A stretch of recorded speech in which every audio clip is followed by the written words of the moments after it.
Veľmi si vážim, že ste prišli a chcem povedať ale na začiatok, že si veľmi vážim, že sú tu s nami moji politickí partneri z Demokratov, z SAS a že je tu s nami predseda KDH Milan Majerský. Kde je Matovič?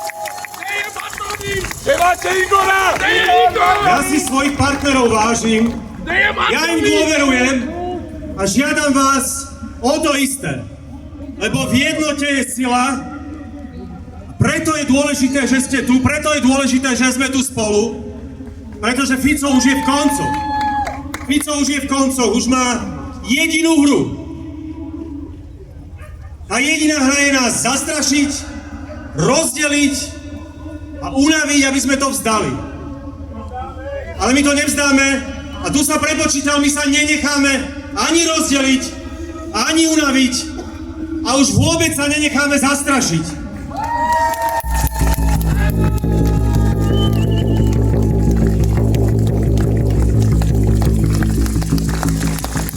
Nenecháme sa zastrašiť ani vtedy, keď útočia na naše rodiny.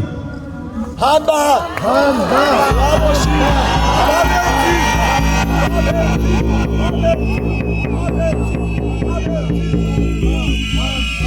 No áno, je to osobné. Robert Fico, ktorý tu 14 rokov ruinuje našu krajinu, ktorý viac ako ktorýkoľvek iný Slovák bol prisatý na štátnom rozpočte, na našich daniach. Teraz ešte na ľudí ide uvrhnúť drahotu a chudobu, tú takzvanú konsolidáciu za 2,7 miliardy a on si dovolí povedať, že to je kvôli mojej mame, že ona niečo ukradla.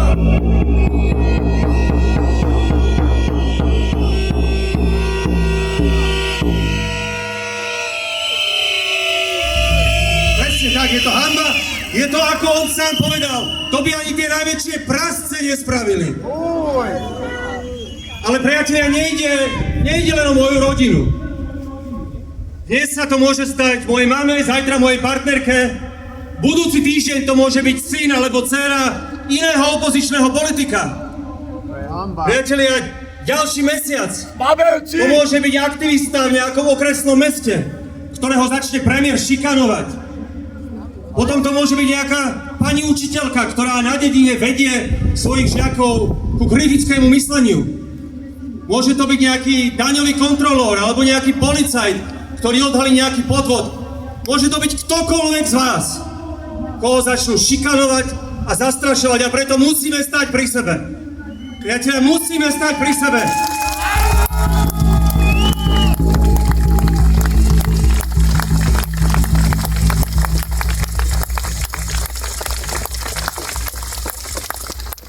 Nesmieme sa nechať zastrašiť, hlavne musíme vedieť, prečo to robíme, prečo tu stojíme aj v ďalších 20 mestách.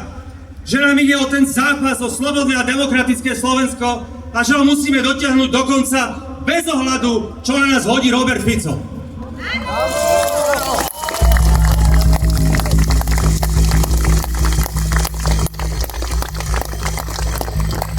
No a keď už som pri rodine,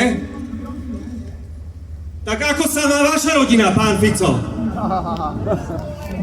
Čo robí váš brat, o ktorom toľkí ľudia hovoria, že slúži ako biely kôň? Hej, konzervatíve! Presne tak. Čo robí váš syn, ktorý je nastrčený v rôznych biznisoch a v agentúre Smer SRO? A mimochodom, ako sa má pani Trošková?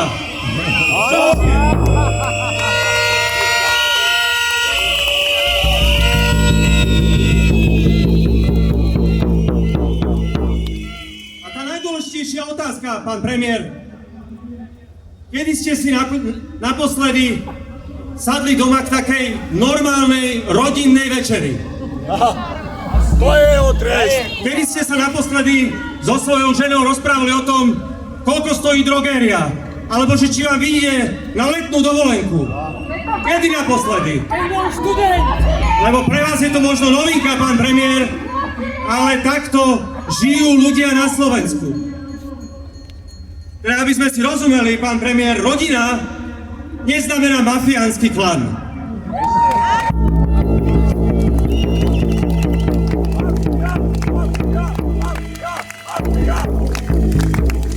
Normálny život, ľudí ako ste vy, to nie sú zlaté vane vo Vietname, to nie sú luxusné byty, to nie sú haciendy za eurofondy. Pán Fico, spýtam sa, čo vás čaká, keď sa dnes večer po práci vrátite domov? Šampanské.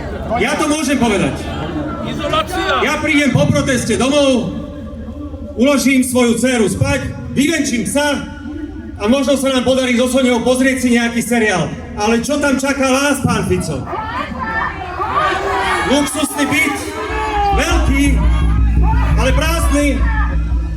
Možno nejaká milenka, možno budete mať poradu s pánom Gašparom alebo s pánom Kaliňákom, komu zase pichnúť vidličku do hlavy. No gratulujem vám.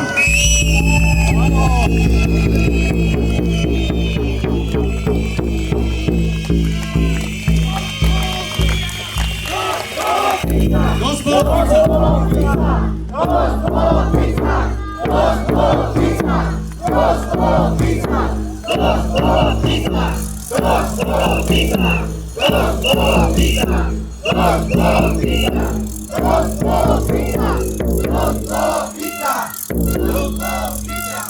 Presne o tom hovorím.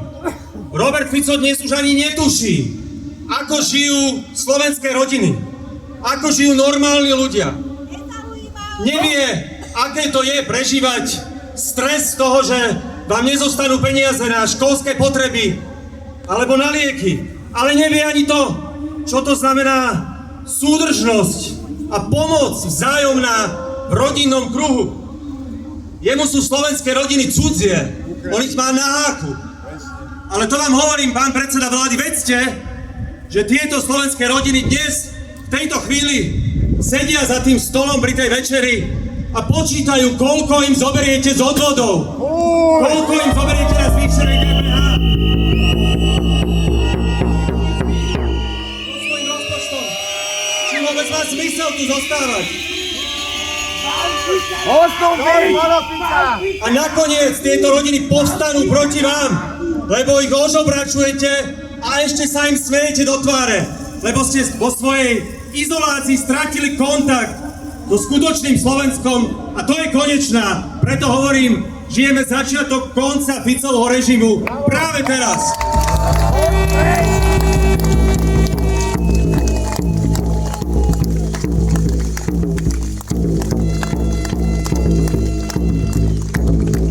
A bude to takto. Dosť bolo pizza! Dosť bolo pizza! Dosť bolo pizza! Dosť bolo pizza! Dosť bolo pizza! Dosť bolo pizza! Dosť bolo pizza! Dosť bolo pizza! A bude to takto. Už tento piatok budeme mať stretnutie s politickými partnermi, ale aj s občianskym sektorom, s podnikateľmi, so samosprávami, aby sme spoločne pripravili na 17. novembra veľkú akciu. Na 17. novembra Koliňáku Ciat.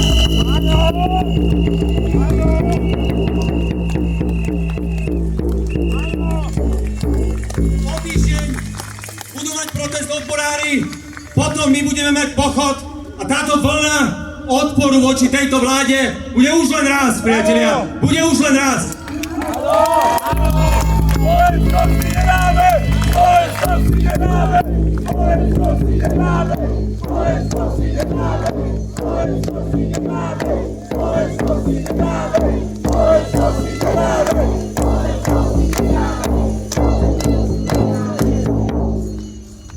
Tak veľmi dobre počúvajte, pán premiér, týchto ľudí a počúvajte aj mňa, keď vám hovorím, že ja sa nedám zastrašiť. Títo ľudia sa vás neboja. A to, že šírite zlobu, síru a nenávisť, to len ukazuje, že to robíme dobre, že prehrávate a že vás porazíme vo voľbách.